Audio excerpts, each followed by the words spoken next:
कैसे हैं आप लोग। उम्मीद करता हूं स्वस्थ होंगे, मस्त होंगे और अपने अध्ययन और अध्यापन के कार्यों में आप सभी लगे होंगे।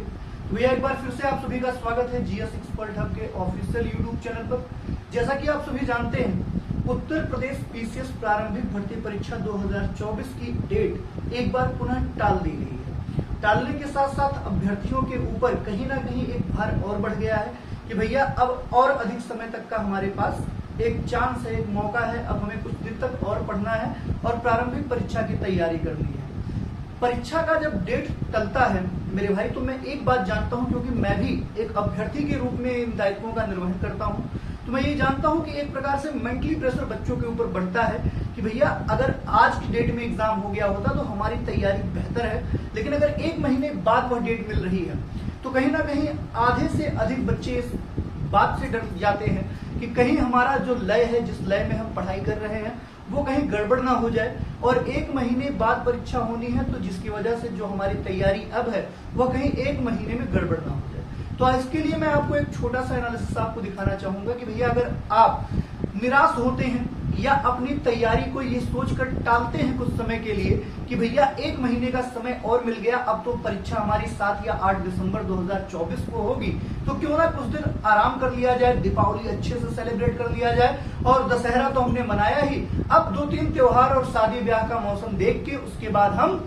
आराम से तैयारी करेंगे। तो एक बार मैं आप लोगों के सामने पिछले 3 साल का उत्तर प्रदेश लोक सेवा आयोग के द्वारा आयोजित प्रारंभिक अर्हता परीक्षा, यानी कि जिस प्रकार से आप कहते हैं जो हमारा प्री एग्जामिनेशन 2024 है, इससे पहले 23 का, 22 का और 21 का कट ऑफ मैं आपको दिखाना चाहूंगा कि भैया अगर डेट टलने की वजह से आप थोड़ी सी भी लापरवाही करेंगे तो एक छोटी सी गलती, एक छोटी सी लापरवाही आपको प्रारंभिक परीक्षा के चयन से बाहर कर सकती है। यहाँ पर 3 वर्षों का जो एग्जाम का रहा है पूरा शेड्यूल मैं आपको दिखा दूं कि किस प्रकार से कितना कट ऑफ गया है भैया, किस प्रकार से कितना कट ऑफ गया है, उसको मैं आपके सामने एक बार रखना चाहूंगा ताकि आप सभी इसको देख पाए। देखिए यहाँ पर मैंने 3 वर्षों का कट ऑफ लिया है, यहाँ पर आप देख पा रहे होंगे भैया, ठीक है। जैसे यहाँ पर है लास्ट 3 इयर्स कट ऑफ, ये देखिए, इसको मैं जूम भी कर दे रहा हूं ताकि आपको किसी भी प्रकार की कोई असुविधा ना हो भाई, ठीक है। यहाँ पर देखिए ये पहला कट ऑफ है जो मैं आपको दिखाने जा रहा हूं। इसके बाद मैं आपको थोड़ा सा डिस्क्रिप्शन भी दूंगा कि किस वर्ष किन प्रश्नों से सबसे अधिक प्रश्न, किन टॉपिकों से सबसे अधिक प्रश्न पूछे गए। जैसे यहाँ पर देखिए last 3 years prelims cut off मैंने आपको इसको इस तरह से सृजित किया है कि तीनों वर्षों का जो कट ऑफ है एक ही श्रृंखला में कवर हो जाए, इसके लिए ज्यादा भटकना ना पड़े आपको, ठीक है। यहाँ पर देखिए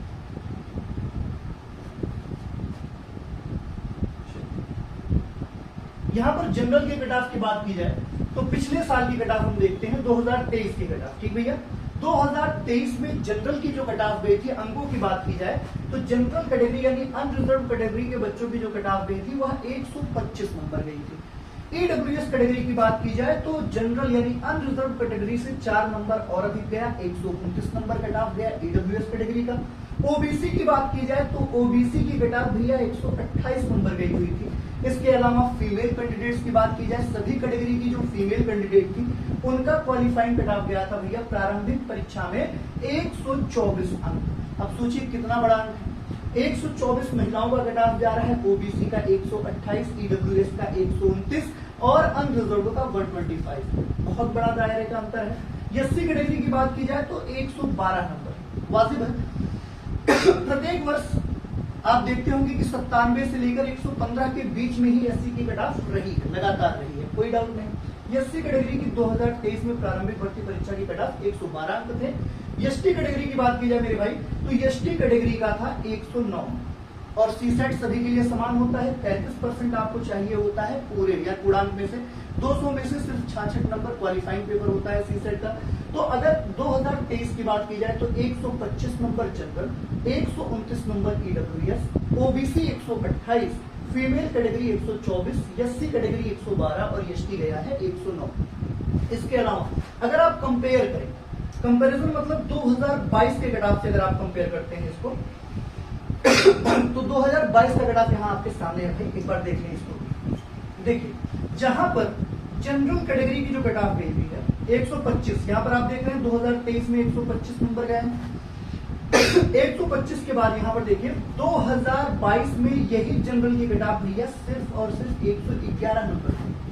कितना बड़ा अंतर है, 14 अंकों का अंतर एक वर्ष में आया है भैया। 111 नंबर कट ऑफ 2022 में यूपी पीसीएस का गया। ईडब्ल्यूएस कैटेगरी का यही कट ऑफ वेरी किया था, फिर से 3 नंबर वेरी हुआ था, 114 नंबर। अनरिजर्व कैटेगरी से 3 नंबर अधिक गया था cut off. OBC cut off भी ईडब्ल्यूएस के समान था, 114 अंक में कट ऑफ बनी थी। इसके अलावा फीमेल कैटेगरी की बात की जाए तो 109 अंक। एससी कैटेगरी की बात की जाए, मैंने आपको बताया ना 97 से लेके 115 के बीच में वेरी करता रहता है। 2022 में एससी की कट ऑफ गई थी सिर्फ और सिर्फ 99 नंबर और एसटी कैटेगरी के कैंडिडेटों का 91 अंक। सोचिए कितना बड़ा गैपिंग हुआ है एक साल में। और इस एक साल में ये जो अंकों का वेरिएशन हुआ है उसका सबसे बड़ा कारण क्या है, आप सभी को पता होना चाहिए कि नंबर ऑफ एस्पायरेंट।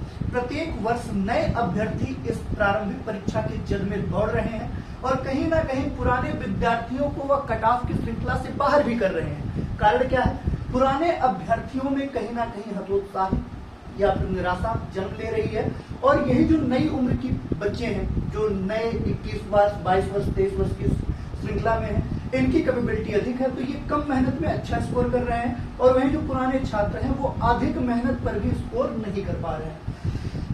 मेरे साथ कई ऐसे अभ्यर्थी रहे जिनका मैंने देखा कि वो ऑल ओवर, उनको जानकारी तो बहुत अच्छी है, लेकिन कहीं ना कहीं वो प्रारंभिक परीक्षा को क्वालिफाई नहीं कर पा रहे हैं। ठीक है, तबीयत थोड़ी खराब है, लेकिन ये अपडेट मैं आपके लिए इसलिए आपके सामने लेकर आया हूँ भैया, क्योंकि अगर ये अपडेट आपको ना दी जाए तो आप भी निराशा से परिपूर्ण हो जाएंगे और तैयारी छोड़ देंगे। यहाँ पर 2021 की कट ऑफ की बात की जाए तो 2021 में जो कट ऑफ थी भैया जनरल कैटेगरी की यानी अनरिजर्व कैटेगरी की 115 नंबर, ईडब्ल्यूएस कैटेगरी का था 117 अंक। इसके अलावा ओबीसी कैंडिडेट्स की बात की जाए तो 113 नंबर, 2021 में 113 number OBC cut off. Female candidates की बात की जाए तो 110 अंक। एससी कैटेगरी की बात की जाए तो 96 अंक और एसटी की यहाँ पर देखिए 82 अंक तक कट ऑफ है। मिनिमम कट ऑफ को प्राप्त किया है इन लोगों ने, कोई दिक्कत नहीं है, ये क्राइटेरिया है। ठीक है, तो अगर आप थोड़ी सी भी लापरवाही कर रहे हैं तो ये 2021 की बात की जाए तो इसमें सिर्फ और सिर्फ आपको 265 पद देखने के लिए मिले थे। 2022 में आपने पदों की संख्या में वृद्धि देखी 370 पदों पर, और उसके बाद 2023 में आपने जो वृद्धि देखी भैया 465 पदों पर कुल सिलेक्शन हुए। ठीक, तो नंबर ऑफ एप्लीकेंट्स और नंबर ऑफ पोस्ट ये मायने रखते हैं भैया कट ऑफ के लिए। वर्तमान समय की अगर बात की जाए कि वर्तमान समय की जो संभावना यानी कि 2024 प्रारंभिक परीक्षा में, ठीक है भैया, जो कट ऑफ अनुमानता है उसको अभी आप हम वेरीफाई नहीं कर सकते। कारण क्या है कि हमें ये जानकारी मिली है जैसा आयोग हमें सूचित करता है भैया, जैसा आयोग अपनी बातों से मीटिंगों के द्वारा लोगों तक अपनी खबर पहुंचाता है, वो यही खबर अभी तक निकलकर सामने आई है कि भैया 400 पदों पर आवेदन मांगे गए थे प्रारंभिक परीक्षा के लिए, लेकिन ये पदों की संख्या बढ़कर लगभग 865 प्लस हो चुकी है। यानी 400 पदों पर आवेदन मांगा गया था, लेकिन ये पदों की संख्या बढ़कर 865 से अधिक हो चुकी है। यानी कि ये लमसम जब तक एग्जाम होगा यानी 7 या 8 दिसंबर तक, तब तक संभावता यानी लगभग 1000 पदों की रिक्तियां प्राप्त हो जाएंगी। और अगर 1000 पदों की रिक्तियों की बात की जाए तो इस हिसाब से कट ऑफ भी हमारा वेरी कर जाएगा। लास्ट ईयर यानी 2023 में जिन टॉपिकों से प्रश्न उठाया गया है, मैं उन टॉपिकों को भी आपके समक्ष रखना चाहूंगा। एक बार आप उनको भी देख लें, ठीक है भैया, एक बार आप इसको भी देख लें कि लास्ट ईयर किन किन टॉपिकों से कितने कितने प्रश्न उठाए गए। इसीलिए मैं पूरा का पूरा ब्यौरा आपके सामने लेकर आया हूं ताकि किसी भी प्रकार की भैया कोई असुविधा किसी भी अभ्यर्थी को ना हो, सबके पास अपना एक बेहतर एनालिसिस हो। ठीक है, जैसे यहाँ पर देखिए जनरल साइंस की बात की जाए, ठीक है, 2021, 22, 23 तीनों वर्षों का एनालिसिस मैं आपके सामने लेकर आया हूँ। ठीक है, 2021, 22 और 23 यहाँ पर इसको देख लीजिए। जनरल साइंस की बात की जाए मेरे भाई तो जनरल साइंस से वर्ष 2023 में जो प्रश्न पूछे गए उनकी संख्या है 14। उनकी संख्या कितनी है भैया? उनकी प्रश्नों जनरल साइंस के प्रश्नों की संख्या थी 14 प्रश्न 2023 में पूछे गए जनरल साइंस से। इसके अलावा 2022 में 13 प्रश्न पूछे गए और 2021 में पूछे गए हैं 15 प्रश्न। ठीक है भैया। इसके अलावा आप देख लें इन्वायरमेंट की बात की जाए, बहुत ही अच्छा टॉपिक है इन्वायरमेंट। आप सभी जानते हैं कि हर साल आयोग का ये चहेता रहता है यहाँ पे इसको मैं ऐसे मेजर कर दे रहा हूँ, यहाँ देख लीजिए, ठीक है। 2023 में जो इन्वायरमेंट से प्रश्न पूछे गए उनकी संख्या थी 14। इसके अलावा 22 में यही इन्वायरमेंट से 25 प्रश्न पूछे गए और 2021 में इन्हीं से 9 प्रश्न आए। यूपी स्पेशल की बात की जाए तो 2023 में मात्र 3 प्रश्न यूपी स्पेशल के थे, 2022 में यह आंकड़ा 8 प्रश्नों का था और 2021 में यह आंकड़ा पुनः 3 प्रश्न का था। तो ये एक आपके पास आंकड़े हैं कि किस प्रकार से आपको कौन सी रणनीति बनाकर चलनी है। जैसे पिछली बार 14 प्रश्न इन्वायरमेंट का आया, तो इस बार मैक्सिमम 20 से 22 प्रश्न भी हो सकते हैं, जैसा 2022 में आपने देखा। 2023 में 3 प्रश्न यूपी स्पेशल से पूछे गए, 22 में आपके 8 प्रश्न पूछे गए, तो कहीं ना कहीं इस बार संभावना यूपी स्पेशल से आने वाले प्रश्नों की अधिक है। जीके और मिसलेनियस की बात की जाए तो जीके और मिसलेनियस से भैया 2023 में 5 प्रश्न पूछे गए, वही 2022 में 22 प्रश्न जीके मिसलेनियस से थे और 2021 में महज 15 प्रश्न। इसके अलावा ये देखिए, यहाँ पर करंट अफेयर्स की भी बात करेंगे हम। करंट अफेयर्स की अगर बात की जाए तो 2022, 23 और 21 की हम बात करेंगे, ठीक है। तो यहाँ पर आप देख सकते हैं कि करंट अफेयर्स के अगर नंबर ऑफ प्रश्नों की बात की जाए तो भैया 2023 में करंट अफेयर्स से 31 प्रश्न थे। इसके अलावा 2022 में यही 23 प्रश्न थे और 2021 में करंट की संख्या भैया 30 प्रश्नों की थी प्रारंभिक परीक्षा में।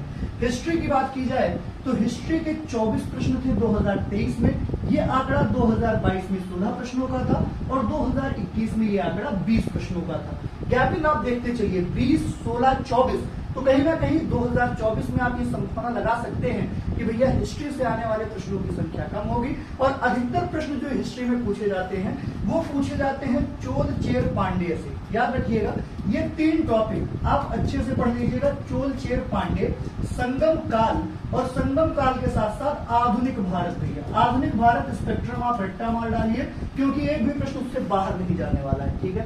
इंडियन एंड वर्ल्ड ज्योग्राफी की बात की जाए तो 2023 में 26 प्रश्न पूछे गए, 2022 में 15 प्रश्न पूछे गए और 2021 में पूछे गए 18 प्रश्न। ये आंकड़ा देखिए, यानी कि लगातार ज्योग्राफी से प्रश्नों की जो संख्या है वो इंक्रीज करते जा रही है। ऐसा क्यों? तो आप देख रहे हैं कि जितने भी परिवर्तन हो रहे हैं वह हमारे कहीं ना कहीं भौगोलिक रूप को प्रभावित कर रहे हैं। जलवायु परिवर्तन से लेकर जितने भी सम्मेलन हो रहे हैं जो पर्यावरण को संरक्षित करने के लिए आ रहे हैं, वो सब वर्ल्ड ज्योग्राफी के हिस्से होते जा रहे हैं। तो वर्ल्ड ज्योग्राफी से पूछे जाने वाले प्रश्नों की संख्या, इंडियन ज्योग्राफी से पूछे जाने वाले प्रश्नों की संख्या निरंतर बढ़ती जा रही है। जब आप पॉलिटी की बात करते हैं तो पॉलिटी की संख्या भैया 2023 में 23 प्रश्नों की थी, 2022 में 19 प्रश्नों की थी और 2021 में 14 प्रश्नों की थी। यानी कि प्रत्येक वर्ष पॉलिटी से पूछे जाने वाले प्रश्नों की संख्या में वृद्धि हो रही है। क्यों? क्योंकि लगातार संवैधानिक संशोधन, नए नए विधेयकों का आगमन होता जा रहा है, नए नए प्रावधान आपके सामने देखने के लिए मिल रहे हैं। जैसे अभी आपने देखा कि 370 आर्टिकल को भैया जम्मू कश्मीर से कर दिया गया समाप्त। इसके अलावा आप बात करेंगे तो 226 के आधार पर आप डायरेक्ट PIM दायर कर सकते हैं भैया, ठीक है। ये सारे जो नए नए प्रावधान हैं उनकी वजह से पॉलिटी में बनने वाले प्रश्नों की एक अच्छी खासी संख्या हमारे सामने प्रारंभिक परीक्षा में दिखाई देती है। तो इसके लिए आपको पॉलिटी 3 सब्जेक्ट आपके दिमाग में चलने चाहिए। पहला तो आपको पॉलिटी बहुत बेहतर तरीके से तैयार करनी है, दूसरी इंडियन एंड वर्ल्ड ज्योग्राफी अच्छे से तैयार करनी है और इसके अलावा हिस्ट्री। करंट अफेयर तो कॉमन है भैया, ठीक है। करंट अफेयर आप 30-35 प्रश्न अगर आपका कमांडेड है, बहुत ही अच्छी तैयारी है आपकी पिछले 6 महीनों के करंट पे, तो आप आसानी से करंट अफेयर्स के 15 से 20 प्रश्न आसानी से अचीव कर सकते हो। लेकिन 6 महीना से अगर आप निरंतर लगे हुए हैं तो ये जितने भी प्रश्न आएंगे सब पे आपका कमांड होगा, ठीक है। इकोनॉमिक्स की बात की जाए मेरे भाई तो इकोनॉमिक्स से 2023 में 10 प्रश्न थे, 22 में 4 प्रश्न थे और 21 में 8 प्रश्न। ये एक मोटा मोटा एनालिसिस है जो प्रश्नों को पूरे के पूरे पेपरों का एनालिसिस करके आपके सामने रखा गया है और इसी हिसाब से आपको करनी है अपनी तैयारी मेरे भाई, ठीक है। ये जो मैंने आपको बताया कि PCS 2021, 22 और 23 का कट ऑफ हमें ये बताता है कि हमें समय ज्यादा जरूर मिला है, लेकिन हमारा टक्कर पूरी की पूरी आबादी से है। आप ये मान के चलिए कि जितने भी नंबर ऑफ एस्पायरेंट्स बढ़ेंगे कट ऑफ उतना ही बढ़ेगा और वर्तमान समय में कट ऑफ कम होने की कोई उम्मीद आप मत रखिए। अगर 2 तिथियों में पेपर होता है, जैसे कि 7 या 8 दिसंबर संभावित तिथि बताई जा रही है, अगर प्रारंभिक परीक्षा 2 तिथियों में आयोजित होती है मेरे भाई, मेरी बहन, तो आप ये मान के चलिए कि नॉर्मलाइजेशन का एक नया प्रारूप लोक सेवा आयोग के द्वारा भी अपना लिया जाएगा, जिसकी कहानी क्या है उससे आप सभी पूरी तरीके से जागरूक है, किसी से छुपा हुआ नहीं है। तो आज की वीडियो में बस इतना ही, मिलता हूँ नेक्स्ट वीडियो में, तब तक के लिए जय हिंद, जय भारत, खुश रहिए, मस्त रहिए, स्वस्थ रहिए।